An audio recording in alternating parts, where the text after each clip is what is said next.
He just wanted to play basketball. But at 12 years old and 6'6", so the HOA labeled him a threat. Led by Karen, the board tried to turn his height into a crime, hiding prejudice behind fake safety rules.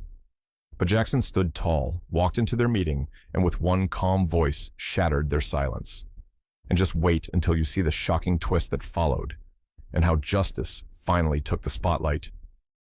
It started like any other Saturday in the kind of suburban neighborhood where hedges are trimmed with ruler precision and mailboxes get polished before church. The sun had barely peeled itself over the rooftops, the sky still wearing that sleepy gray-blue robe. Amy was in hers too, plaid cotton, a little frayed at the cuffs. One of those, I haven't had coffee yet, so proceed at your own risk kind of looks. She stood by the kitchen sink, hands wrapped around an empty mug, staring out at nothing, waiting for the kettle to scream. The house was quiet. The kind of peaceful quiet you don't notice until it's broken. And broken it was, by 3 sharp, perfectly spaced knocks on the front door. Not impatient, not friendly, just official. The kind of knock that makes your heart stutter for reasons you can't explain. The kind of knock that assumes it has the right to interrupt whatever life you're living. Before Amy could so much as blink, Jackson was already moving. Barefoot, 6'6", 12 years old, built like a teenage linebacker, but with the expression of a Buddhist monk who's seen too much. His footfalls were soft against the hardwood, but his presence, thunder. He moved with the silent certainty of a lion who knows the gazelle is already too late. Amy didn't say anything. She just watched from the kitchen as her son moved toward the door, rubbing sleep from his eyes, wearing a faded Jurassic Park t-shirt that barely fit anymore, and gray sweatpants threatening to become capris. He opened the door, and there they were, Karen and Rick, the dynamic duo of the HOA board, armed to the teeth, with clipboards and carefully rehearsed passive aggression.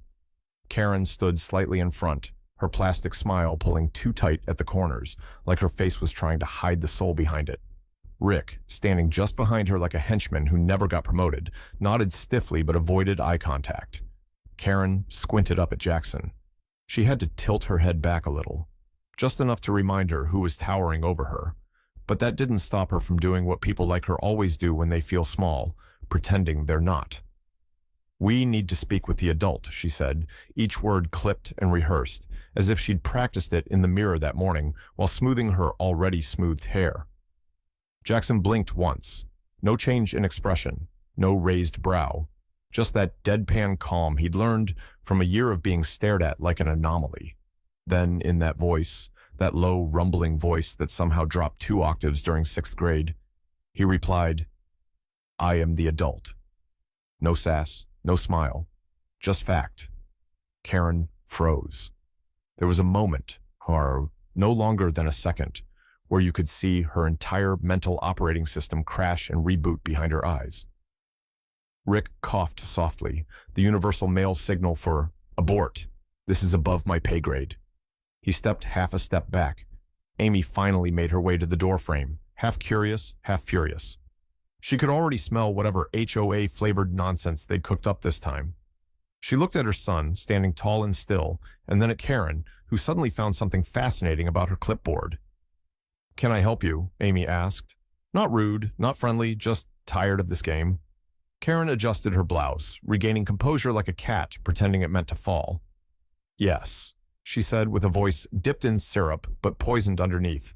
"We're here about your son. There's been complaints." "Complaints," Amy repeated, her tone flat as Kansas. Karen gave a tight smile, the kind that's legally required by HOA board members. "Yes, some of the neighbors have expressed concern about his presence." "Presence," Amy echoed again, this time with just enough venom to be noticed. Jackson hadn't moved, not a twitch. But Amy saw it, his fingers, just a little flex, a barely there clench, like his body knew something his brain hadn't said out loud yet. And that was it. That was the moment. Not a scream, not a shove, not even a raised voice, just a mother, a son, 2 board members, and an accusation wrapped in pleasantries. That was the start of it all, the war they didn't ask for, the fight they didn't start, but the one they sure as hell were going to finish. That same afternoon, the envelope came. slid halfway into the mailbox like it was ashamed to be there. No return address, but the letterhead said it all. Gold embossed HOA seal, smug and sterile. Amy ripped it open on the porch. A single page, typed, formal, cold. Your son intimidates neighbors. Children are afraid. Adults feel unsafe. Unsafe? She read it twice, 3 times, as if that might make it sound less insane, but the words stayed the same, black ink pressing into her chest like a brick. Intimidating? Jackson? The same boy who cried last week watching a Pixar movie?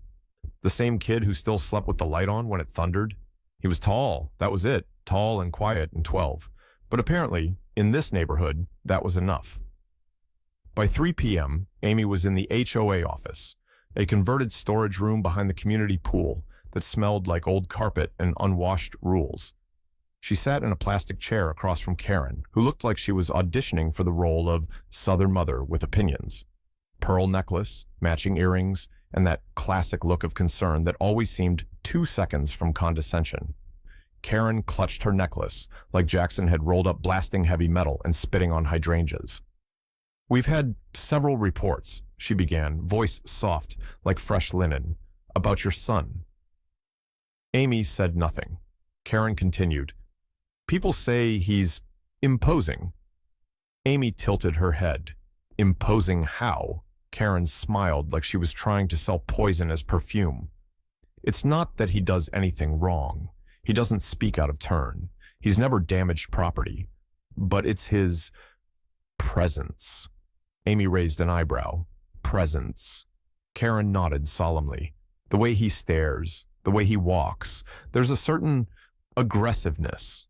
Amy's hands curled into fists on her lap. You mean the way he exists? Karen blinked, caught, but she didn't back down. There's a difference, she said slowly, between growing and looming. Amy's breath caught. Something dark flashed in her eyes. You know, she said, standing, voice calm but vibrating with fury, there's also a difference between parenting and profiling. Karen's mouth opened slightly, like she wanted to say something clever, but found nothing. Amy didn't wait. She walked out. No slamming doors, no shouting. Just the sound of her heels tapping down the hallway like a warning shot. When she got home, the house smelled like spaghetti and basil and the last traces of normalcy. Jackson was already at the table, fork in hand, but not moving. His back was straight, shoulders a little too stiff, eyes locked on the wall like he was waiting for a verdict. Amy sat across from him, setting down her phone without looking at it. He didn't speak for a while, just poked at his plate, pushed a meatball aside, twirled spaghetti into a loose, uncommitted knot. Then he said it. Quiet.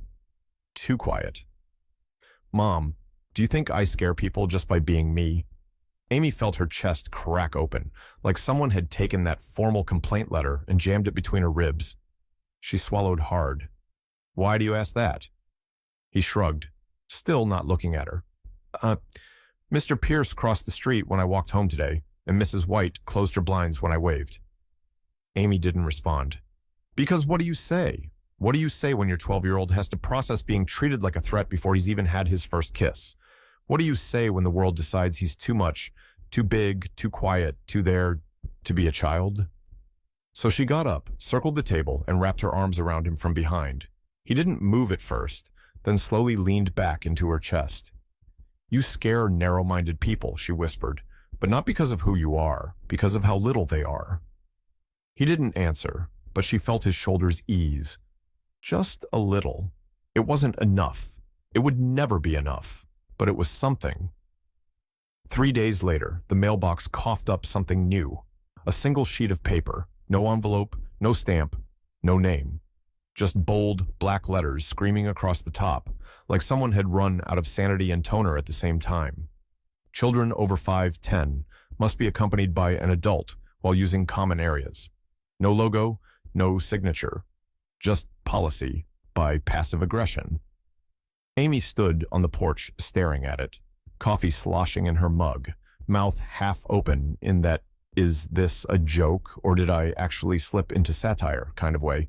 She chuckled once, then again, louder. Then the laugh died in her throat as the reality settled in like a pit in her stomach. They were serious. They had actually typed this, printed it, distributed it. Someone, maybe Karen, maybe Rick, maybe one of the other clipboard commandos, had sat in front of a laptop and thought, yeah, this sounds reasonable. Let's ban tall children from existing in peace. That evening, Jackson didn't say much during dinner. He was quiet, which wasn't unusual these days. His appetite had started to shrink, a cruel irony for a boy whose body seemed determined to grow no matter what the world threw at it. After the dishes were cleared and the sun dipped low, he grabbed his basketball. No words, just grabbed it, laced up his shoes, and nodded at Amy before heading out. She watched from the window, heart in her throat. He just wanted to shoot hoops. Just wanted 1 hour where gravity and rhythm mattered more than stairs and policy memos. 10 minutes later, the door creaked open again. Jackson stepped inside, alone, no sweat on his forehead, no lightness in his step, just red eyes. Amy stood before he even reached the couch. What happened? He sat down slowly, as if even that felt like too much. Mr. Pierce told me I couldn't play without a parent present. Amy blinked. I said I'm 12. He said rules are rules. Then he just pointed at the sign and walked away. Amy's pulse spiked. What sign? He didn't answer, just stared at the floor like maybe it held a better version of this universe. She didn't change shoes, didn't grab her phone. She just stormed out the door and marched to the court like a woman on trial who'd already accepted the guilty verdict, but came to flip the table anyway. The court was empty. Pierce was gone. Of course. But the sign? Oh, the sign was there, laminated, zip-tied to the gate, clean, shiny, and smug as hell. No unsupervised youth over 5'10". Not unruly youth, not vandalizing youth, not youth causing disturbances, lighting things on fire, or tagging fences.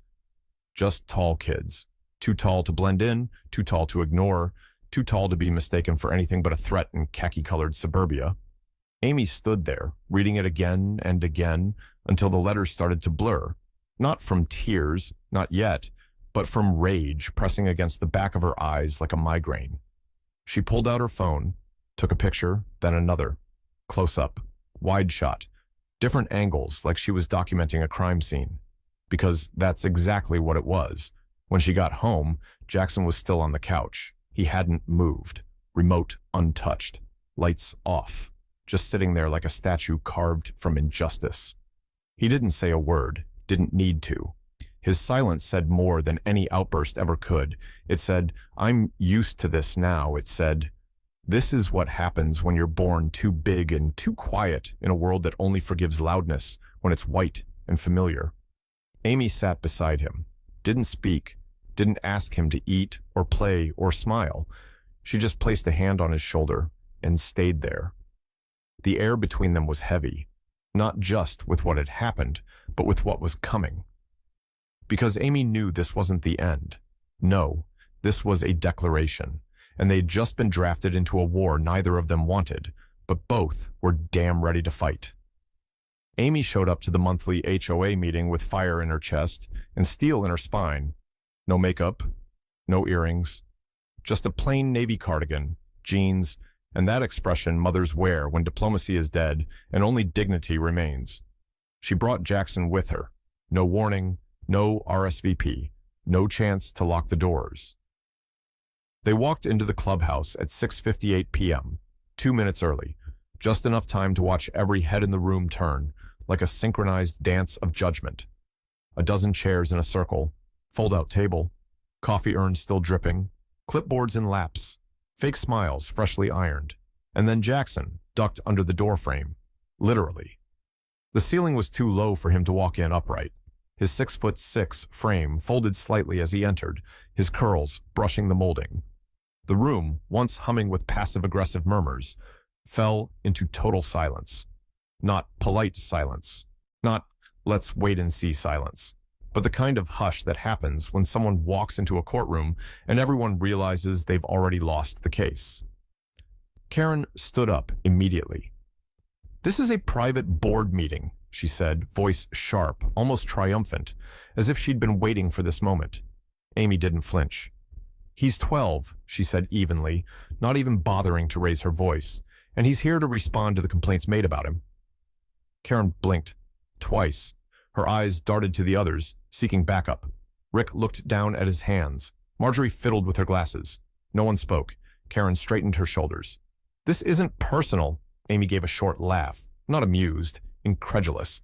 But before she could answer, Jackson stepped forward. Not rushed, not dramatic, just a single deliberate step. All eyes shifted to him. He stood in the middle of the room, taller than every man there, yet somehow smaller than the weight pressing down on his chest. His voice, when he finally spoke, was low and calm, not shaky, not angry, just certain. If it's not personal, he asked, looking directly at Karen, then why does every rule feel aimed at me? No one answered. Karen's mouth opened, but no words came. Jackson didn't wait. You say it's about safety, about behavior, but I've never broken a rule. I've never been late to class. I hold the door for strangers. I say thank you to the mailman. He turned to Rick now. But you still look at me like I'm dangerous. Rick squirmed, his hand running across the back of his neck. It's about optics. Jackson tilted his head like he'd heard the word 100 times before but never believed it meant anything. You mean the way I look? He didn't ask. He said it. Then he looked back at the whole room. You're not scared of what I've done. You're scared of how I look, of my height, of my voice, of my skin. Silence. Jackson didn't raise his voice. He didn't cry. He didn't ask for understanding. He just stood there, still, tall, unapologetic. That's not HOA, he said. That's prejudice. You could hear a pin drop, the kind of silence that comes after someone tells the truth so plainly, so surgically, there's no room for rebuttal, just shame. Amy stood behind him. She didn't speak. She didn't need to. Her son had just burned the room down without raising his voice, and all the board members could do was sit in the ashes and stare at their clipboards, suddenly too heavy to hold. Jackson's speech didn't end with silence. Not really, because silence, in this case, wasn't the end. It was just the inhale before the roar. From the very back of the room, behind the dusty folding chairs and the stack of untouched HOA newsletters, sat Mrs. Hernandez. 72 years old, cardigan buttoned to the top, purse in her lap like armor, sharp eyes. Her grandson, Mateo, same age as Jackson, half his size, had spent the last 2 years being politely ignored at every community cookout, every Easter egg hunt, every holiday event the HOA used to pat itself on the back. She'd noticed. She always noticed. And so that night, when Jackson spoke, when his voice cut through years of silence, like a blade through rotting wallpaper, Mrs. Hernandez pulled out her phone. She didn't say a word. She just hit record. 12 minutes. No edits, no fancy captions. Just truth in real time. She posted the video that night. Didn't tag anyone. Didn't need to.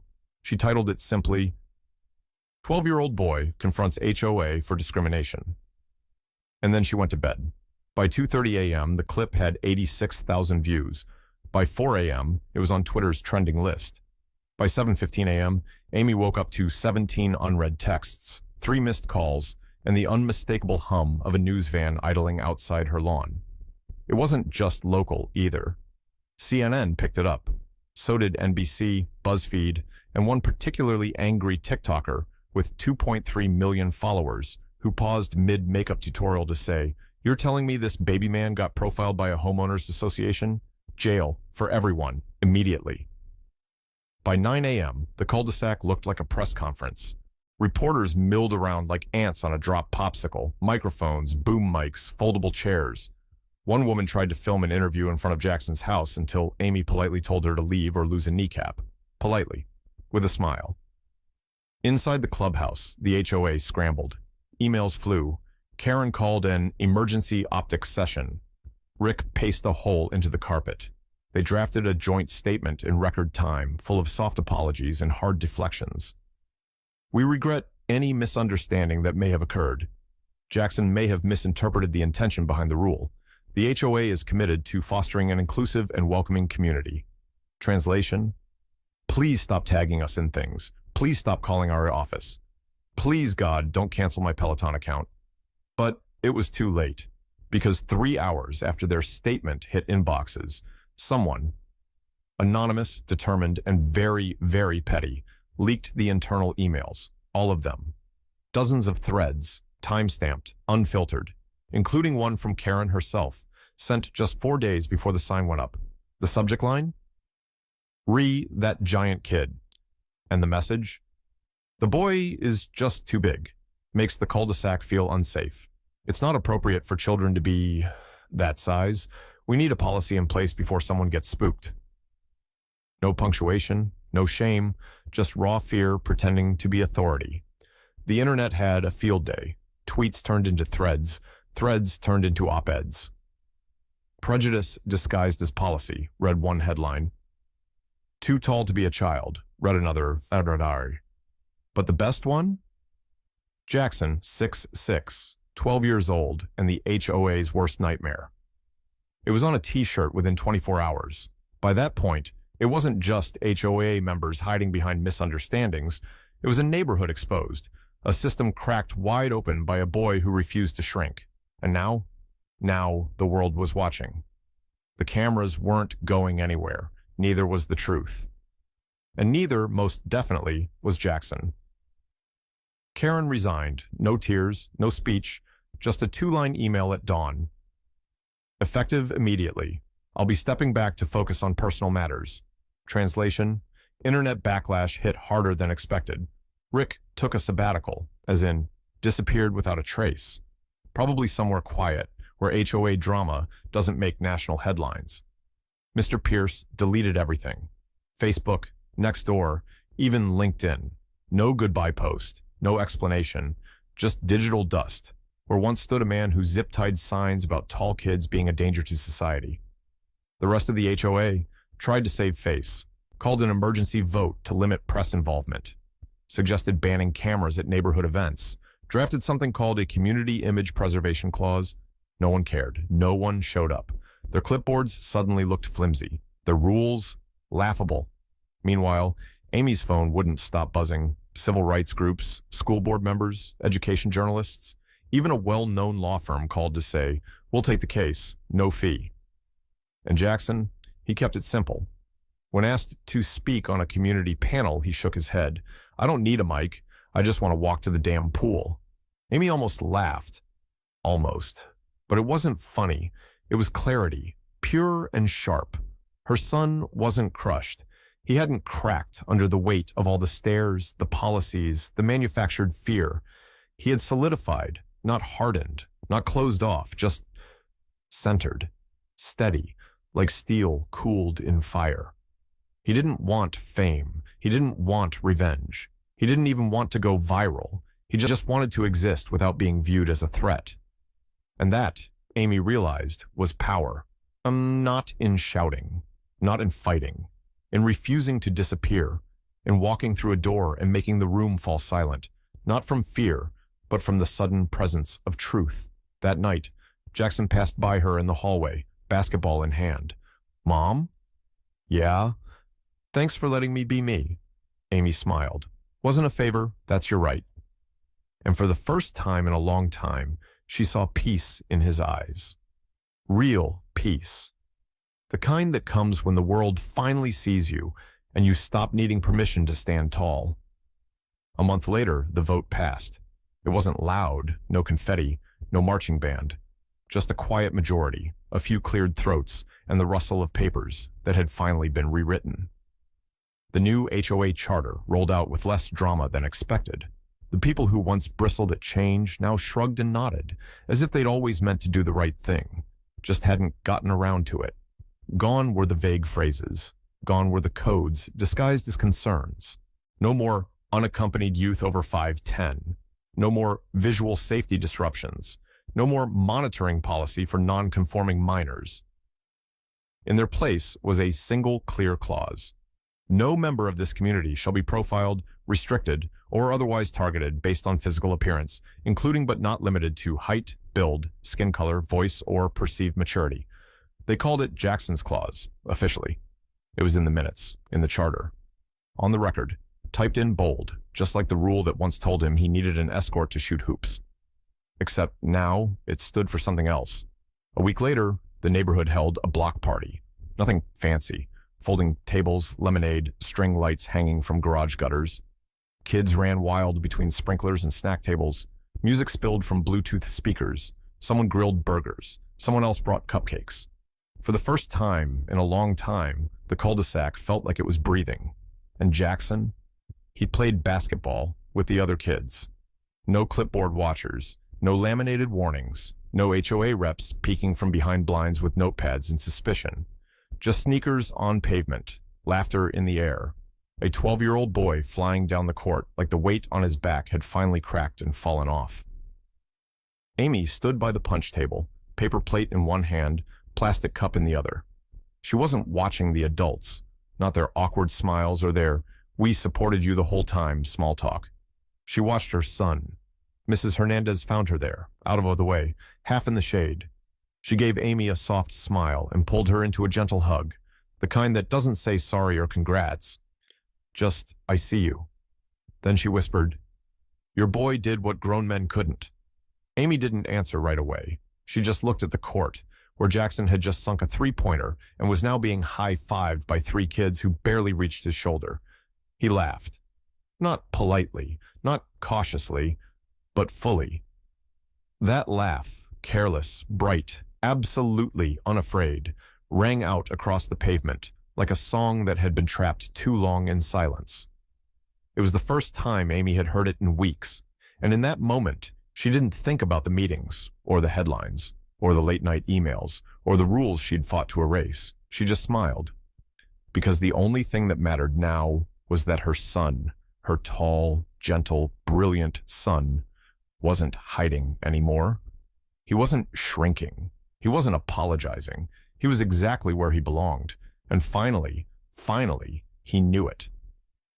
2 months later, there was another knock. Same door, same porch, same early morning light. But everything else? Different. Amy was in the kitchen again, just like that morning months ago. The kettle whistled softly. Sunlight curled across the counter, but her heart didn't race this time. Her hands didn't tremble around the coffee mug. No dread, no anticipation. Just another day in a home that finally felt like home again. And Jackson? He was already at the door. He didn't rush, didn't hesitate, just walked there, calm, deliberate, the way someone does when they no longer feel like they're trespassing in their own life. He opened the door. A new face waited on the other side, early 20s, polo shirt with a name tag, nervous smile, thin clipboard tucked under one arm like it might bite. "Hi," the young man said. "I'm with the HOA, just doing a round of welcome check-ins." Jackson nodded once. The rep glanced at his sheet. "We were hoping to speak with the adult of the household." It wasn't malicious, it wasn't loaded, just a question from someone who hadn't read the last chapter. Jackson looked him directly in the eyes. No smirk, no pause, no emotion wore in his armor, just truth. "I am," he said. And this time, it wasn't a defense. It wasn't resistance. It was a fact. Simple. Final. Undeniable. The HOA rep blinked, processed. Something shifted behind his eyes, a quick flicker of realization, of context catching up. Then he nodded, almost respectfully, and stammered something about "no worries" and "have a good day." Jackson closed the door gently. No slamming, no storm, just peace. He turned, walked back toward the kitchen, and past his mother with a quiet glance. Amy didn't say anything. She didn't need to. Her eyes followed him. Not with concern, not with pride, but with something deeper. Recognition. That was no longer a boy who looked like a man. That was a young man who knew who he was, who had walked through suspicion and silence and come out shaped, not shattered, who had been forced to carry the weight of other people's fear and learned how to set it down without letting it break him. And maybe, just maybe, that weight had helped him stand taller. Amy turned back to the stove. The kettle clicked off. Outside, birds scattered from the power lines. The world kept spinning. But something fundamental had shifted. The community that once tried to shrink him had learned to stretch. Maybe not perfectly, maybe not all at once, but it had moved, bent, made room. And now? Now, for the first time, the future didn't feel like a hallway lined with doors waiting to be slammed. It felt wide, open, exactly the right size for someone like Jackson to walk through, head high, voice steady, heart unafraid.